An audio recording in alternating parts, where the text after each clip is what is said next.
Ang mga katutubo, indigenous people sa Ingles ay mga iba't ibang pangkat etniko ng mga tao sa isang rehiyon.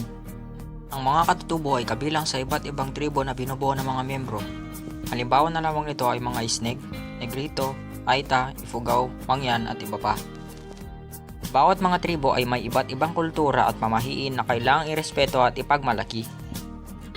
Sa aking performance task ay naatasan akong pumili ng isa sa maraming mga katutubo sa bansa at tuklasin ang kanilang pamumuhay. Napili ko ay mga Badyaw. Dahil sa aking personal na pagtingin ay sila ay nakakahanga at nakakaaliw. Ipinapamalas nila ang kanilang pagkamalikhain, mapagpatuloy at talento sa larangan ng musika at estilo ng pagsayaw. Ngayon naman dumako na tayo sa makabuluhan at makasaysayang kultura at tradisyon ng mga Badyaw. Kaya't samahan niyo ako at ating tuklasan ang kanilang pinagmulan, kultura, paniniwala at kasuotan. Maraming Badyaw ng silangang baybayin ang nagpapanatili ng kanilang pamumuhay sa dagat kasama ang mga labi ng tradisyonal na paniniwala bago ang Islam. Ang pagtuon sa kanilang mode ng pagbibihis ng tradisyonal na kasuotan ng isang Badyaw ay ang patadyong. Ginawa ang mga ito ng sapat na malaki upang magkasya ang sino mang tao.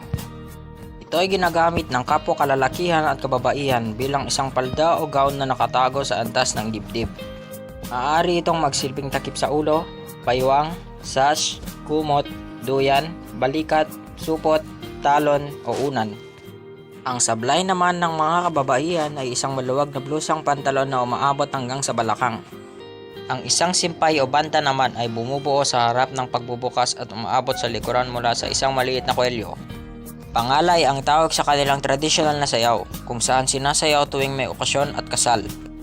Sa pamamagitan ng detalyadong mga postura ng katawan at kilos at kaaya-ayang paggalaw ng kamay ng mananayaw, na pinalalakas ng paggamit ng janggay o mga metal na kuko.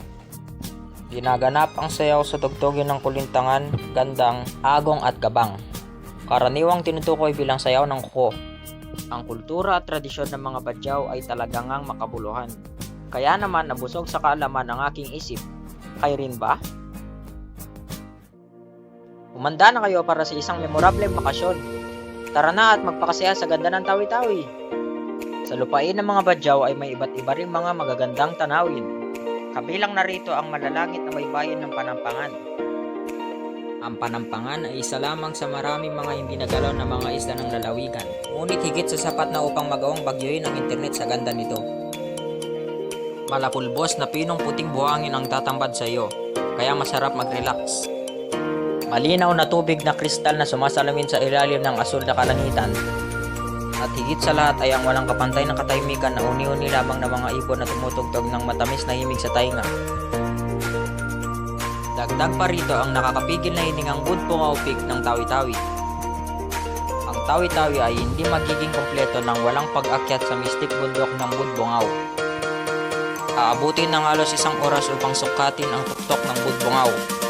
Dahil ang Budbungaw ay pinaninirahan ng mga makak, pinapayuhan ang mga umaakyat na magdala ng mga saging upang pakainin sila para hindi sila makagulo at manakit sa iyong paglalakbay.